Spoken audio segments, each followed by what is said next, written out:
For a long time, the matches that stuck with me weren't the bad losses. They were the close ones, the ones where I walked off the court thinking I was right there.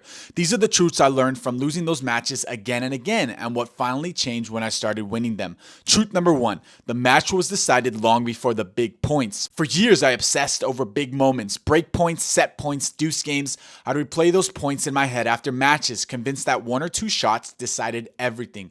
But the more I competed, the more I noticed something uncomfortable. When I lost close matches, the tension didn't suddenly appear at 5-all. I was already tired, already slightly rushed, already mentally stretched thin. Those big points just exposed what had been building for a long time. I'd relax on early points in games. I'd take my foot off the gas at 30-15, and then I'd miss these neutral balls because I didn't fully commit my feet or my decision.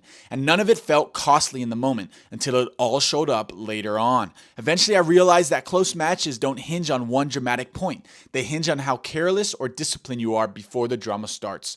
Once I started treating the nothing points like they actually mattered, not emotionally, but structurally, I felt less desperate late in sets. I wasn't scrambling to save myself anymore. I had already built something solid underneath me. Truth number two, I was losing focus between points, not during them. I used to think my problem was execution under pressure, that I needed to be more clutch, more confident, or more mentally tough. But when I watched myself honestly, most of my mistakes didn't come from panic mid-rally. They came from how unfocused I was before the rally even started. I rushed through the line after a point, replayed the last mistake in my head, think about the score instead of the pattern, and I'd let the frustration or excitement linger too long. So I wasn't starting points neutral. I was starting them already tilted, mentally late, emotionally noisy, unclear about what I wanted to do. Once I realized that, I stopped trying to fix my shots and started fixing my transitions. I slowed down between points. I made one clear decision before serving or returning. I let the last point end before starting the new one. The rallies didn't magically improve, but my clarity did. And in close matches, clarity is often the difference between solid tennis and panic tennis. Truth number three, I try to end close matches instead of staying in them. This one was hard for me to admit because it felt like competitiveness. Whenever a match got tight, I felt an urge to end it, to take control, to hit something decisive, to avoid letting it drag on. But what I eventually realized was that this wasn't confidence. It was urgency out of fear. And urgency almost always leads me to worse decisions. I'd go for too much too early in the point. I'd speed up when the situation didn't call for it. I'd mistake forcing the issue for being aggressive. And those close matches don't need to be finished. They need to be managed. And once I accepted that discomfort is part of a close competition, I stopped fighting the feeling. I didn't need to swing better.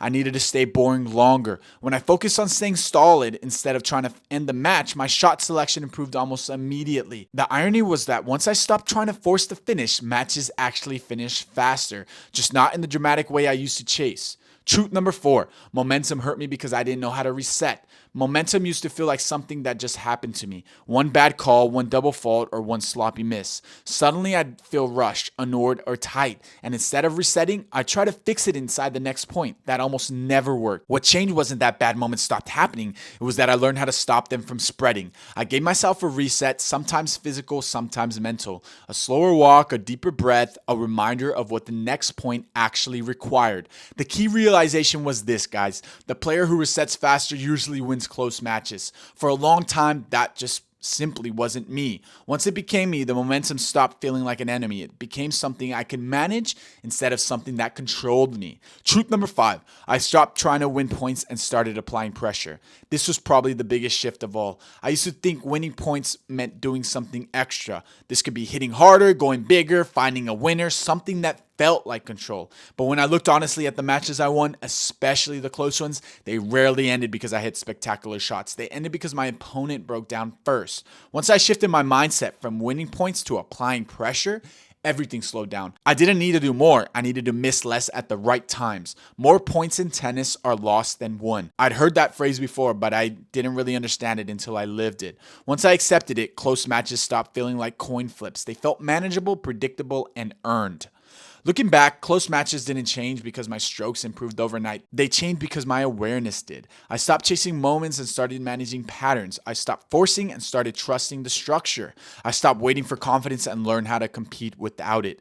If close matches keep slipping away from you, it's probably not because you're missing something big. It's because of small things you haven't noticed yet. That was true for me. And once I finally saw it, the results made sense. I hope you guys enjoyed this video. And if you did, leave a like and subscribe and leave a comment down below for other tips you'd like to see. As always, have a great day, guys, and God bless.